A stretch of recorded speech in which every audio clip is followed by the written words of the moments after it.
Don't forget to subscribe to our channel and give this video a like if you enjoy it. Your support means a lot to us and helps the channel grow. Thank you so much. Let's begin. Chapter 1. You call it fate. How often do you look at your life and say, that's just how things are? Or, it happened because of the circumstances? How often do you feel like life is carrying you along, and you're just a passenger with no real say in where you're headed? Carl Jung once wrote that until a person makes the unconscious conscious, it will direct their life, and they will call it fate. But what does it actually mean to live under the rule of the unconscious? At first, it might sound abstract or far removed from everyday life. But look closer. Everything that happens in your life is, in essence, a result of what you're unaware of. Jung's idea hits hard. Until you make the unconscious conscious, it will rule your life, and you will call it fate. Like a nail driven into your awareness, this truth demands recognition. You're not truly free until you know what's pulling your strings from within. So, what does that mean in real life? You might keep fighting your circumstances, telling yourself that failure is just bad luck, or that your struggles are the product of unfortunate timing. But in reality, you're creating many of these patterns yourself, on a level you don't even see. Imagine your hidden beliefs and fears as anchors. You're trying to sail, to move forward, but you're stuck, without realizing that the anchors are holding you in place. You don't see them because they're buried deep. You don't recognize them, and because of that, you can't release them. Jung explained that the unconscious parts of our personality don't just sit quietly in the background. They shape our choices, our reactions, even the repetitive lessons that life throws at us. If you're unfamiliar with these parts of yourself, you won't understand why the same problems keep showing up. You won't see that you're writing your own life script, but doing it blindly. Take someone who repeatedly ends up in toxic relationships. From the outside, it looks like bad luck, just picking the wrong person again. But if you dig deeper, it's not luck at all. It's a projection of an inner conflict. That person might be carrying unconscious beliefs that actually attract unhealthy dynamics. It's like having a hidden program running in the background, selecting the wrong people, even if that's the last thing they want. So, how do you escape this trap we've come to call fate? The answer is awareness, making the unconscious conscious, understanding your reactions, your fears, your deeper motivations. Because once you see the pattern, once you realize you've been steering the ship the whole time, you can finally grab the wheel with both hands. And when you do, you won't feel afraid. You won't feel angry. You'll feel free. Free from what you didn't see, free from what quietly controlled you. That moment of clarity will be your first real taste of freedom. Because when you understand that fate is not chance but a result of your inner programming, everything changes. You stop walking paths chosen for you. You begin walking your own. Chapter 2. Mirrors and Projections. Imagine the entire world as a mirror, not one that only reflects your face, but one that shows your inner world, your fears, your desires, your unresolved emotions. What you notice in others often reveals what you carry within yourself. This is what we call projection. Every time you judge someone, criticize them, or feel deeply irritated by their behavior, you're actually catching a glimpse of your own inner state. Carl Jung believed that projection is a defense mechanism, one the unconscious uses to avoid facing uncomfortable truths about ourselves. When there's a part of you that you don't want to accept, your mind places it out there, onto someone else. You might feel like others are trying to control your life, that they're the ones dictating your actions. But more often than not, it's your own fear and expectations being projected onto them. Imagine meeting someone who acts aggressively. Instinctively, you might think, they're trying to dominate me. They're pushing me around. But if you pause and really observe, you may realize that their aggression is triggering your fear of confrontation. They're not creating that fear. You are. You're projecting it onto them because it already lives inside you. The question is, how do you respond to your projections? Most of us react with anger, resentment, or defensiveness. We blame others for making us feel small, anxious, or controlled. But the truth is, all of those emotions are born inside us. The other person is just the trigger, not the cause. Jung said, "You see only what you are ready to see." In other words, your view of the world isn't objective. You don't see people as they truly are. You see them through the lens of your own unresolved conflicts and hidden beliefs. When you understand that the world isn't acting on you, but is instead reflecting you, something shifts. You begin to realize that real change doesn't come from trying to control others. It comes from seeing yourself clearly. Freedom doesn't come through resistance. It comes from dissolving your projections. The moment you stop placing your own inner fears onto others, the need to defend yourself begins to fade. You stop feeling like a victim of outside forces. You no longer search for someone to blame. Instead, you look within. And that's where true liberation begins. Rather than blaming the world for your pain, you begin to see people as they are, not as shadows of your own wounds. You stop mistaking your fears for threats. You stop seeing enemies where there are none. And slowly, you learn to live without needing the world to reflect back what you don't want to face in yourself. This doesn't mean the world around you changes overnight, but you do. Your perception shifts. You begin to see people as they are, without the fog of projection. And with that comes a quiet freedom.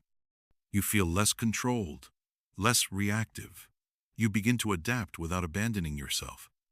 The moment you start seeing the world through the lens of awareness, you step out of the victim role.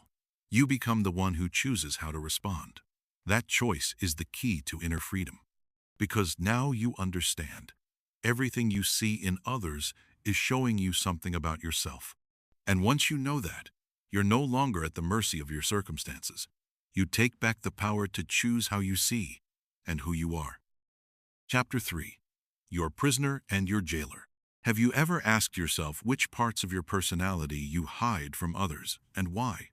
Why do you avoid the sides of yourself that you believe don't fit the image of a good person? That hidden part is your shadow. It's not something outside of you. It's a part of you that you've refused to acknowledge. And yet, it's precisely this shadow, buried deep in your unconscious, that quietly controls so much of your life. Carl Jung said that everything we suppress becomes part of the shadow. It includes the feelings, desires, and personality traits we reject because they don't match the version of ourselves we want to present to the world. But suppressing these qualities doesn't make them disappear. They simply go underground. And the more we ignore them, the more power they have over us, acting from the dark without our awareness. Think about the times you've experienced sudden outbursts of anger, jealousy, fear, or shame. These emotions often don't come from nowhere. They're the voice of your shadow. We tell ourselves, "That's not who I am," and try to push these feelings away. But in doing so, we don't get rid of them. We just lose control over how and when they appear. The shadow is not your enemy, though it's often perceived that way. In reality, it's a reservoir of hidden strength, forgotten parts of your potential, and qualities you've neglected or denied. It can block your personal growth, but it can also unlock it if you learn how to face it. The shadow is like a prisoner locked in the basement of your mind. But if you choose to see it clearly, it can become your ally. It can lead you to talents, instincts, and emotional depth you've long buried. In those forgotten parts lies your wholeness and your freedom. Jung emphasized that we shouldn't fight the shadow, but rather integrate it. Accepting and embracing the shadow allows us to become more complete. When you become conscious of your weaknesses, fears, and so-called flaws, you loosen their grip on your life. You stop being driven by what you refuse to see and begin to understand, manage, and even use those forces as part of your growth. What does this look like in real life? When you accept your shadow, you stop feeling ashamed of your vulnerabilities. You stop hiding your insecurities. You begin to see that these parts of you are not flaws. They're integral parts of your path to authenticity. And once you allow those parts to become part of your identity, you're no longer imprisoned by them. You stop living in fear of being found out. You stop apologizing for being imperfect. You become free to be yourself, fully and unapologetically. Picture yourself standing in front of a mirror, not seeing only your light, but also your darkness, and not turning away. Instead, you accept what you see. You understand that it's by acknowledging these rejected parts that you become whole. This is what it means to take the path toward true inner freedom. Chapter 4. The Persona. Have you ever wondered who you really are and who you are in the eyes of others? The image you create of yourself often differs from your true essence. This is your persona, the social mask you wear to meet the expectations of those around you. We all wear this mask because it helps us adapt to society. But often, it becomes so tight that we begin to forget there is someone else underneath it, someone who is real. Carl Jung said that the persona is a necessary part of our existence because it helps us interact with society. But he also emphasized that the persona becomes problematic when we start to identify with it. We begin to think that we are not our true selves, but the roles we play for others. And this is where the real trap begins. The persona helps us gain acceptance, creating the illusion of social harmony. We wear it to be successful, to be loved, to fulfill our role in society. But what happens when we lose connection with who we truly are? We become prisoners of our own image. We stop being free because we no longer understand where our true identity ends and the role we are playing begins. Let's break this down with an example. Imagine someone who always plays the role of a successful businessman, someone who cannot afford to be vulnerable because that's what society expects. They may forget who they really are, what they like, what they feel, what matters to them. All they see is their image, their status. They lose touch with themselves because, in the pursuit of external approval, they forget the true needs of their soul. Such examples are common. People who outwardly appear happy and successful, but feel empty inside. We often start to identify ourselves with our persona without realizing how it restricts our freedom. The persona becomes too heavy, and we lose ourselves in the process. But what happens when we begin to realize that the persona is just a role we play, not our true essence? We start to reconnect with ourselves. We understand that, despite all the social roles, we are something much greater. We become able to be vulnerable, to be honest with ourselves and others. Liberation from the persona does not mean abandoning social roles. It means realizing that behind the role, there is you. And most importantly, you understand that you can be real, even if it doesn't always meet the expectations of others. You can be yourself, and that is what gives you freedom. Thus, when you become aware of your persona, you stop fearing it. You stop thinking of it as your essence. You realize that it is just one of many roles you play in life, and that your true self is not confined by these images. This is liberation from the pressure of the outside world and the acceptance that you can be yourself. Chapter 5. The Imposter Syndrome. Have you ever felt that you don't deserve what you have? That your achievements are just a fluke and you've simply been lucky to be in the right place at the right time? Or perhaps you fear that one day others will realize you're not as competent as you appear to be. If you've recognized yourself in these descriptions, you are not alone. This phenomenon is called imposter syndrome, and it has nothing to do with your actual accomplishments. Its roots lie deep in the unconscious, and it is precisely this syndrome that deprives us of the freedom to be ourselves. Imposter syndrome is not just insecurity. It's the inner voice that constantly whispers, "You're not good enough. You're a fraud. None of this is real." And even if you receive recognition, praise, or success, you don't believe it. Because inside you lives a part that refuses to accept your worth.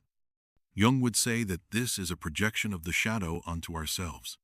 We refuse to see the talent, strength, and light within us because they contradict our deep-seated self-esteem, which has been shaped over the years, through trauma, through the words of others, through experiences where we were overlooked. We don't believe we can be worthy because, unconsciously, we think of ourselves as not enough. The inner critic becomes the jailer, and we become prisoners of our own minds.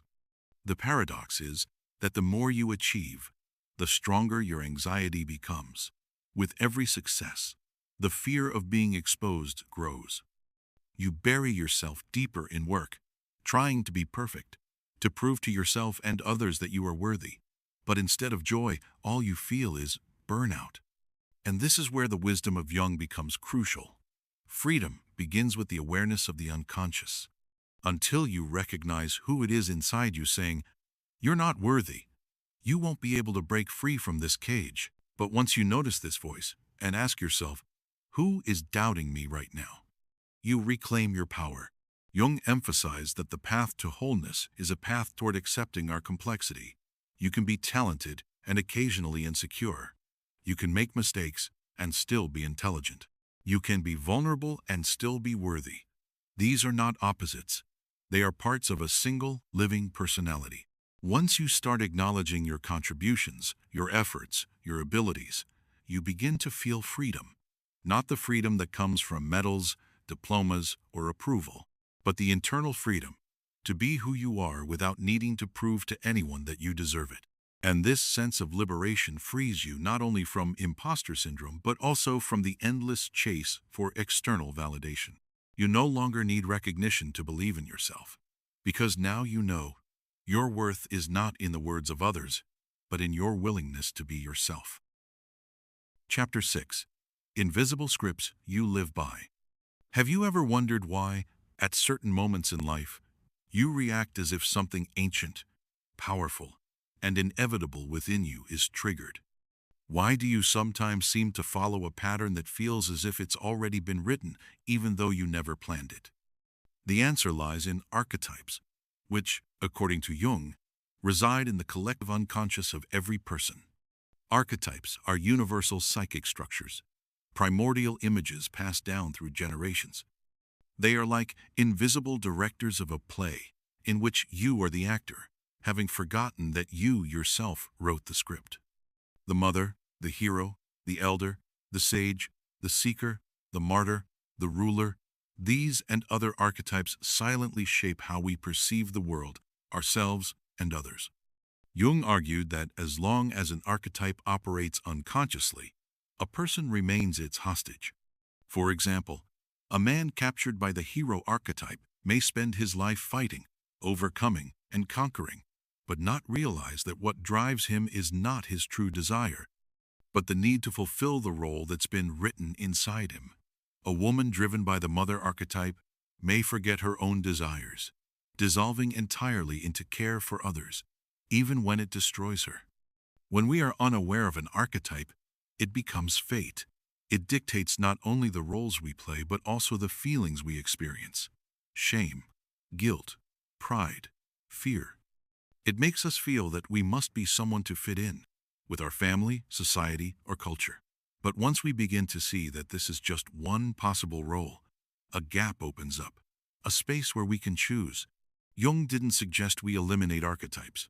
On the contrary, he believed they were necessary because they provide structure, a symbolic language, and a connection to humanity. But freedom begins at the moment when you recognize an archetype and stop being its puppet. You become free when you realize that right now, for example, the archetype of the victim is speaking through you, and you choose not to follow it.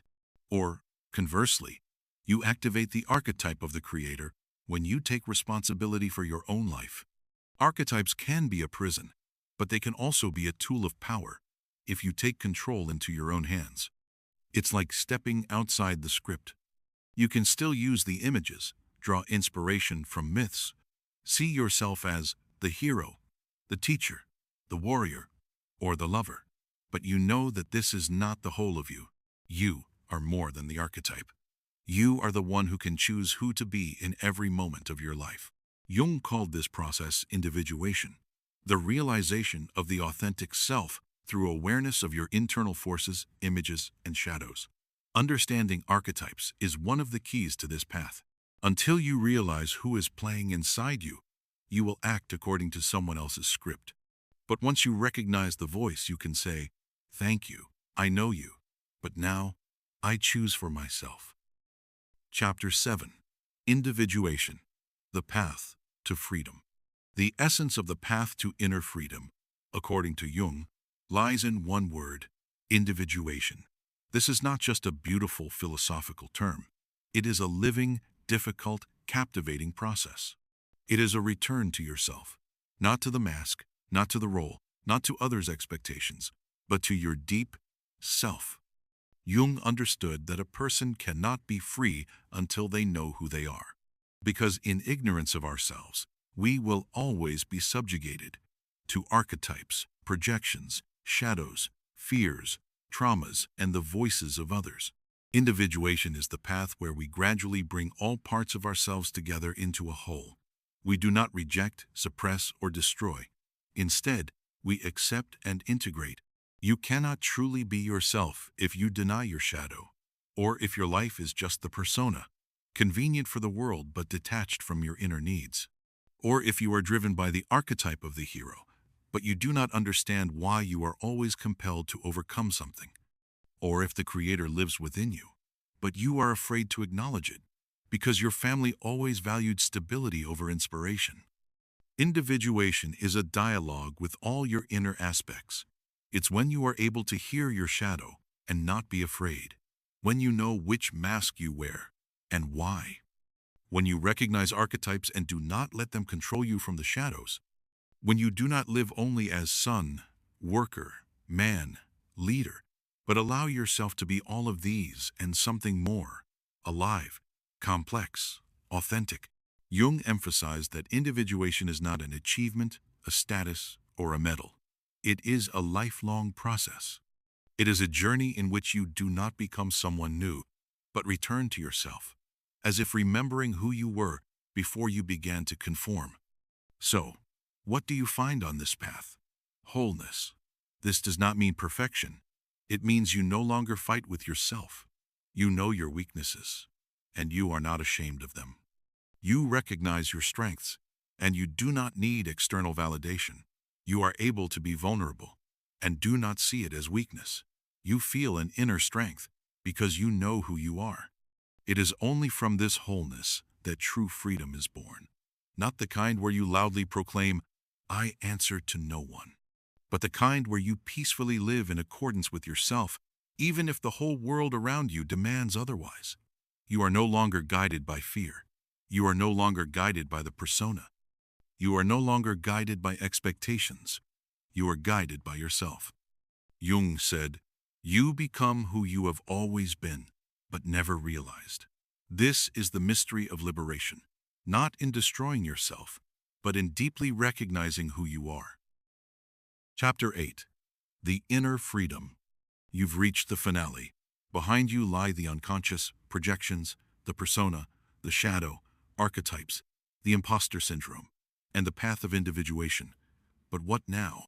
What does it mean to be free in a world full of pressure, expectations, and voices? Carl Jung did not suggest fleeing from the world.